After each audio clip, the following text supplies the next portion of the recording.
We didn't respect Kirk Cousins enough, I don't think. Go on.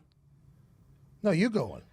I mean, I don't know. Everyone was coming at me yesterday saying, like, hey, you want to apologize for your Kirk Cousins takes now? Yeah, he beat the Giants. Let's put him into the Hall of Fame. I mean, the guy still stinks, all right? He had a good game. Personally, Well, you're allowed to adjust your take whenever things change in Takeville. right, I'm not ready to do that yet, though. You still think he stinks? Yeah, I mean, do I think he's worth $84 million? Not a chance in hell. Yeah, but we got to remember, whenever you're putting a price on somebody, you can't compare him to real life. You have to compare him to NFL life. That is true. And what I will say is after we talked to Hasselbeck and him talking about Mike Zimmer maybe being the problem more so than Kirk Cousins, I'm starting to come around a little bit, but you know, I mean, what kind of integrity do I have if all of a sudden I'm lauding Kirk Cousins come today? I just can't do it. So you were believing that Kirk Cousins had a much better performance yesterday than he had shown probably in the last 5 years. You think he does have a potential for greatness.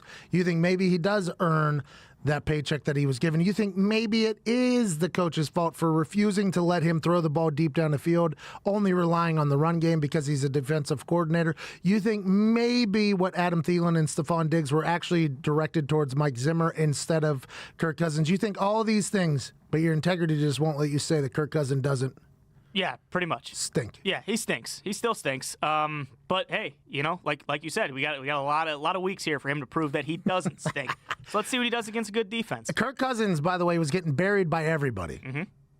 Everybody was burying Kirk Cousins. Kirk Cousins had to come out and apologize for his teammates burying him, but I don't think his teammates were burying him. I think that Adam Thielen shot was against his coach, not Kirk Cousins. Kirk Cousins had to come out and apologize, though, for it.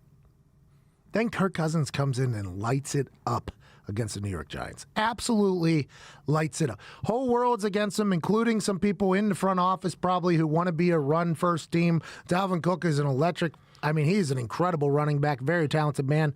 A good gift to a quarterback is a good running back, by the way. That's why I think the Colts are still going to be good as well. But Kirk showed up, man.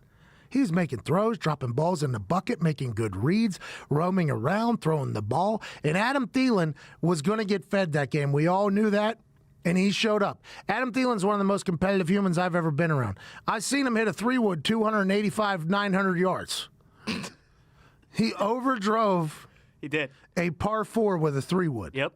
I watched it with my own eyes. We were teammates. He yelled at me a couple times while being teammates with him. He's a super competitive guy who has gotten paid, who expects the ball. But when your head coach doesn't want to throw the ball that much, that is a tough thing to do. Now, granted, he had 27 attempts or something last week. He was throwing the ball a lot, but they weren't throwing the ball down the field. It was all dinks and dumps, safe plays so they can keep the ball and drive down the clock, which is what defensive coordinators want. When you take those big shots, you have a chance to they're low percentage, high risk plays that have a huge payoff bet on the backside. If you're a defensive head coach, you're thinking, well, that could potentially be a quick 3 and out, which puts our defense back on the field. Let's keep the ball in our offense. Let's try to move the rock. We got Dalvin Cook who's really good. Let's run. Let's dump down. Let's dink a little bit so we can eat at the clock and then bring our defense in. That's what Mike Zimmer has been saying.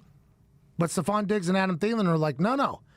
We're players that go up and get the ball. Adam Thielen makes contested catches. That's what he does. That's his competitiveness. That's his not being invited to the combine, not being drafted, having to go to the regional combine that everybody said was a fugazi and earning his way. That 50-50 ball, let's assume Adam Thielen's going to go up and get it because that's what he's done his entire life is go up and get it. Stephon Diggs was like, now wait a minute. If Kirk Cousins is going to apologize to Adam Thielen, who's taking a shot at Mike Zimmer, saying he's the best wide receiver, I don't like that. He misses practice. He takes a stand, gets fined $200,000. But what if all of that was literally the reason that the Minnesota Vikings offense paradigm shifts?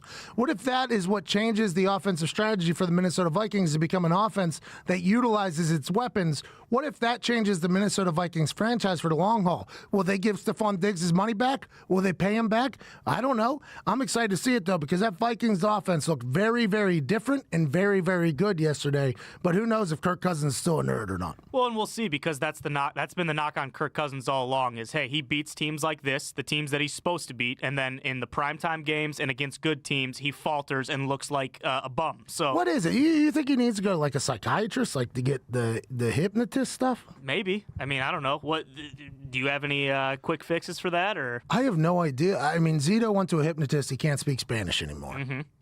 So if you have the ability to do that, you would think that a hypnotist would potentially be able to change the way you show up in big games, because it's probably paralysis by analysis. You think like, oh, everybody's watching, everybody's doing this, kind of change the way you play.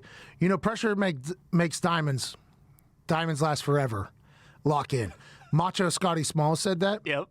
I think Kirk Cousins maybe needs to live by that motto, because he's playing the Eagles. I think they have a bye and then they play the Eagles or something like that. That is going to be a test. Tough defense. And if it's in Philadelphia, that is going to be a very tough. I'm not saying it is. I have no idea. I should have done more research. But if that's in Philadelphia, that is going to be tough. That'll be when we can fully judge Kirk Cousins. But, man, I like that a little public shaming changed that Vikings offense from within. And maybe Mike Zimmer was able to adapt, unlike Utah, who refuses to change the way you feel about something. If Mike Zimmer was able to listen to all of this and say, you know what, maybe we do have to start getting these guys the ball and change the offensive strategy going into the week, good for him too. And good for the Minnesota Vikings fans who potentially have a good team again. Well, if what you're saying is true, then I expect a handwritten thank you note from Kirk Cousins to both of us. Or maybe, just a nice little shout out on the podcast. Yeah, on the Kirk Cousins show. Exactly, because I ripped him to shreds, and maybe, so did I. Maybe Zimmer heard us talking and was like, we can't have our guy just getting buried like this anymore. We got to give him a chance to throw the football. Mm-hmm. I think that's all Thielen and Stephon Diggs want, is him to be able to throw the football. We're handcuffing this guy. We're screwing Kirk Cousins. We're not letting Kirk Cousins play Kirk Cousins football. Whammy, this is our fault. And then now they come out and destroy Danny Dimes and the Giants. Yeah, so maybe just a bit of gratitude, maybe a thank you to us. I don't know. How come we don't get thanked for anything, by the way? I don't know. It's sickening, to be honest. It's disgusting. Mm-hmm. What are you going to do? We got to get to a break. 11:15.